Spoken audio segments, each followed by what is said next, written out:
If you're procrastinating by watching this or any other YouTube video, please turn off this, exit out of this app, close this tab, and go study.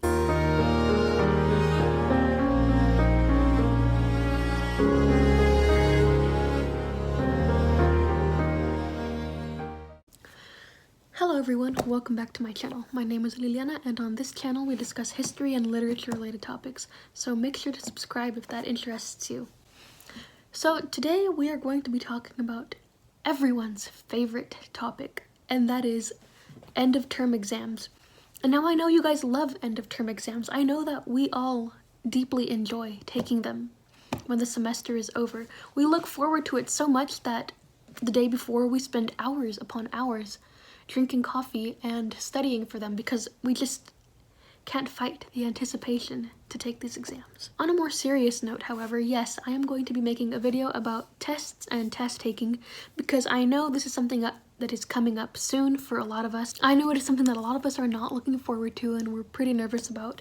So I'm going to be sharing some of the things that I do when I take exams. Hopefully these will be helpful to some of you and help you feel more prepared and relaxed for your test. The first thing I'm going to be talking about is the various type of tests that exist and how you can go about answering questions on these various type of tests. I know there are other types of tests that exist besides the 4 that I'm going to mention here, but I'm not going to go into those because I don't have a lot of familiarity with them. So the first type is our dear old friend, our favorite multiple choice.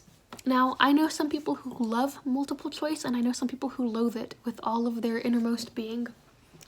I fall into the first category. I really enjoy multiple choice tests because the choices that they lay out for me give me an idea of what the answer could be, and it also gives me an idea of what the answer is not. If you're someone who struggles with multiple choice questions, I would recommend the thing that everybody has said 1,000 times. First, go through and eliminate the ones that you know it is not, because sometimes whoever comes up with these tests really puts some strange things in there. Sir, please. Sir. The 4 answers that you get in a multiple choice question usually follow a set formula. There's one extremely unlikely, ridiculous answer that makes no sense. There's a second option that also doesn't make any sense, but if you haven't done the reading, then it might make sense, so you would be prone to choose it. There's a third option that's extremely close to the answer. It's the option that most of us would likely pick. And then, of course, there's the 4th option, which is the answer itself. If you can eliminate the first 2, the extremely unlikely one and the unlikely one, then you'll probably be pretty well. You'll certainly be a lot closer to getting the correct answer. The next type of test that we're going to talk about is one that is pretty similar to multiple choice, but I put it as its separate category because I feel like it's not really the same. This one is matching or identifying terms. And when I put this down on my list, one of the first classes that I thought about was my anatomy class in high school. A human body, and you had to fill out what the various most common muscles and bones were in the body. I think that the purpose of this test is to see how acquainted you are with the terminology of whatever it is that you're being tested on. This kind of test is ideal for those people who are really good at memorizing or who enjoy memorizing facts and figures. When I see this type of test, I usually go about, again, by using process of elimination. You don't know how much process of elimination has been a game changer for me, even though it's so overrated.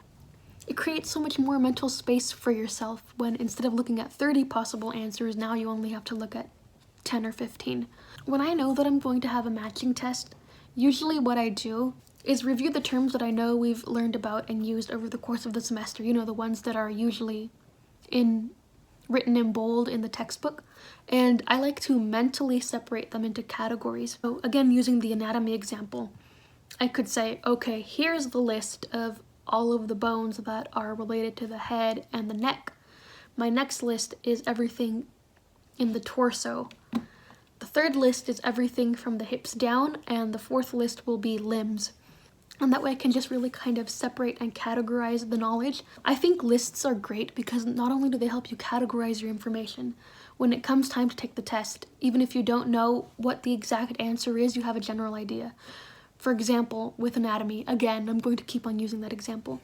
If I don't remember where the trapezius is, maybe I do remember that it's in the upper body. So that makes it easier for me to eventually arrive at the answer, to know that it's in between the shoulder blades. Also, organizing your terms into separate lists and categories makes it seem a lot smaller. I mean, imagine telling yourself that you have 30 terms to memorize. That seems like a daunting task. But then when you break it down and you have, for example, 5 separate categories with 6 terms in each category, it seems a lot more smaller and more doable. Okay, after that, we're going to go into some AP terminology for all of you viewers out there who are in high school. And that is the FRQ and the DBQ. These terms stand for free response question and document-based question. I'm going to start with DBQ first. A DBQ, or document-based question, is basically an essay or a writing exam where you're given a series of documents and you're supposed to make your argument based on those documents.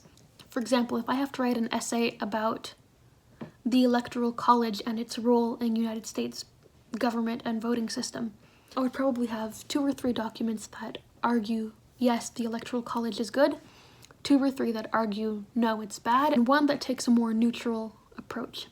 My task then is to organize these documents into my writing and use them to support my argument of why I think the Electoral College is good or bad.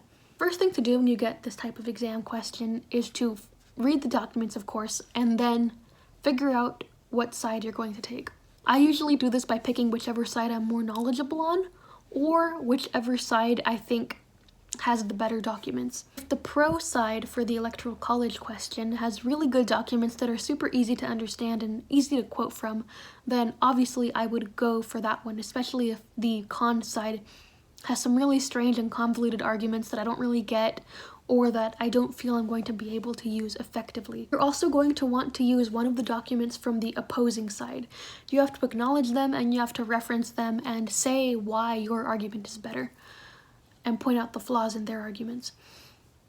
If you do all of these things, then your answer to your DBQ will be great. And now we get on to both the hardest and the easiest type of test, which is free response question. They just give you your topic and let you argue however you want. This, however, can be a little bit scary because you're like, well, I don't know anything about this topic. I don't know what to reference. I'm not familiar with what I'm supposed to be writing about. What do I do?